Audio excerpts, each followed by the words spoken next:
The Soviet-Afghan War, which lasted from 1979 to 1989, was a significant conflict during the Cold War era. It began when the People's Democratic Party of Afghanistan, PDPA, a Marxist-Leninist party, took power in Afghanistan through a violent coup d'etat on April 27, 1978.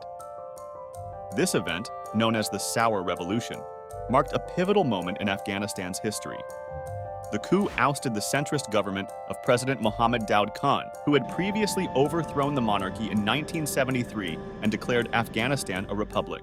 The PDPA was divided into two factions: the Khalq, People's Faction, and the Parcham, Banner Faction. The Khalq faction, led by Nur Muhammad Taraki and later by Hafizullah Amin, advocated for radical and immediate reforms. They were opposed by the Parcham faction, led by Babrak Karmal, who preferred a more gradual approach and was seen as more moderate. Despite their shared commitment to Marxist-Leninist principles, these factions had different visions for Afghanistan's future. The factions' uneasy alliance crumbled shortly after the coup, leading to internal purges and a brutal consolidation of power by the Khalq faction. The PDPA's radical reforms included sweeping land redistribution, efforts to promote gender equality, and a push for secular education. These changes were highly controversial in Afghanistan, a deeply traditional and predominantly Islamic society. Many Afghans viewed these reforms as an attack on their cultural and religious values. The PDPA's policies, coupled with their authoritarian governance style, led to widespread discontent. The government's brutal crackdown on dissent further alienated the population, sparking an insurgency. The insurgency was led by the Mujahideen, a term meaning those who engage in jihad or a holy struggle. In the context of Afghanistan, the Mujahideen were Islamic fighters who saw their struggle as a jihad against the atheist communist regime and its Soviet backers. The insurgency included a broad coalition of groups with diverse ideologies, ranging from traditionalist tribal leaders to radical Islamists.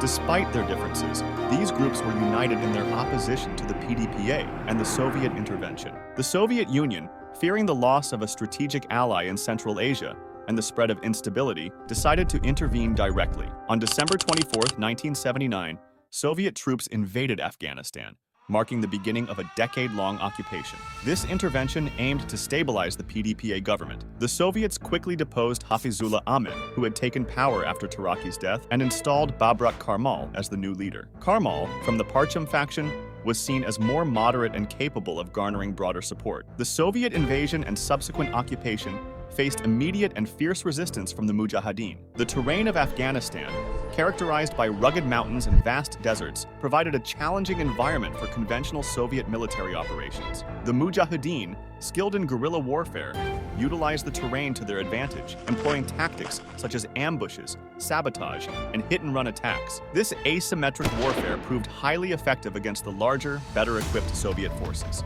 The CIA, through Operation Cyclone, provided the Mujahideen with extensive financial and military support. This included advanced weaponry, such as Stinger missiles, which were crucial in neutralizing Soviet air superiority. The Stinger missiles, portable surface-to-air missiles, enabled the Mujahideen to shoot down Soviet aircraft, significantly hindering Soviet operations and morale. The involvement of foreign powers in the conflict extended beyond the United States. Saudi Arabia and Pakistan also played crucial roles in supporting the Mujahideen. Saudi Arabia provided substantial financial aid, while Pakistan's Inter-Services Intelligence, ISI, acted as an intermediary, distributing arms and funds to various Mujahideen factions. Pakistan also served as a safe haven and training ground for the fighters, with many camps set up along the Afghan-Pakistani border. The Soviet strategy in Afghanistan included brutal counterinsurgency tactics aimed at breaking the Mujahideen's will and cutting off their support among the population. The Soviet forces carried out extensive bombing campaigns, targeting both Mujahideen strongholds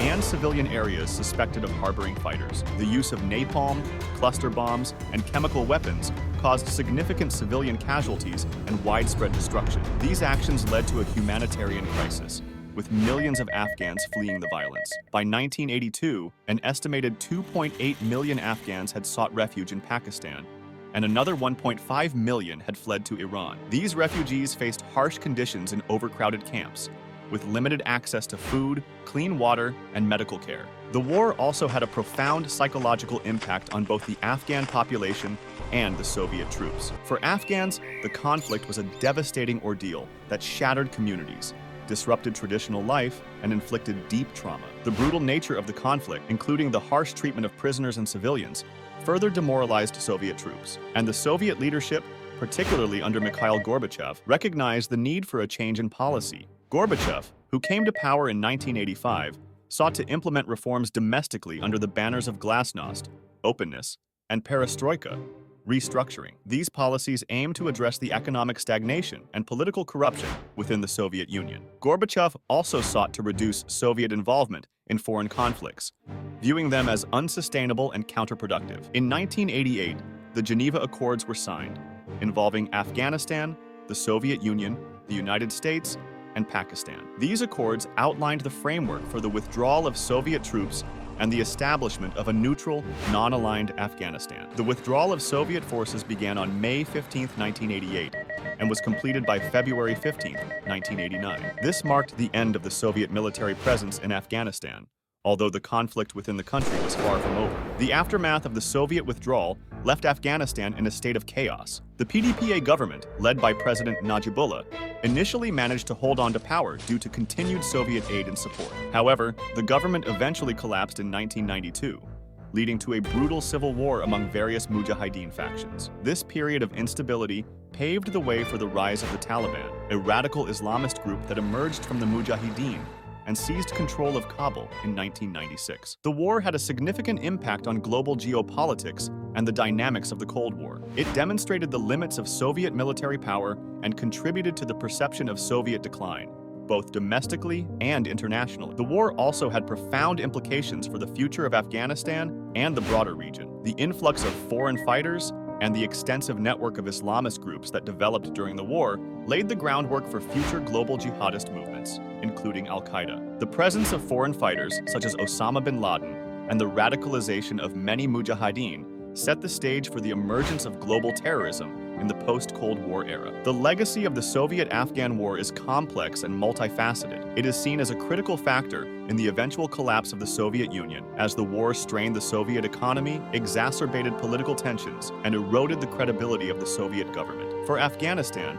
the war left a legacy of destruction, displacement, and ongoing conflict. The country's infrastructure was devastated, and its economy shattered. The war also contributed to the entrenchment of a warlord culture, with various factions vying for power and influence. The humanitarian impact of the war was immense. The conflict caused the deaths of an estimated 1.5 to 2 million Afghans, with millions more injured or maimed. The war also had a devastating impact on Afghan children, many of whom were orphaned, traumatized, or left with disabilities. The long-term effects of the war, including the prevalence of landmines and unexploded ordnance, continue to pose significant dangers to civilians. The war's legacy continues to influence Afghanistan and the broader region, shaping contemporary conflicts and geopolitical dynamics.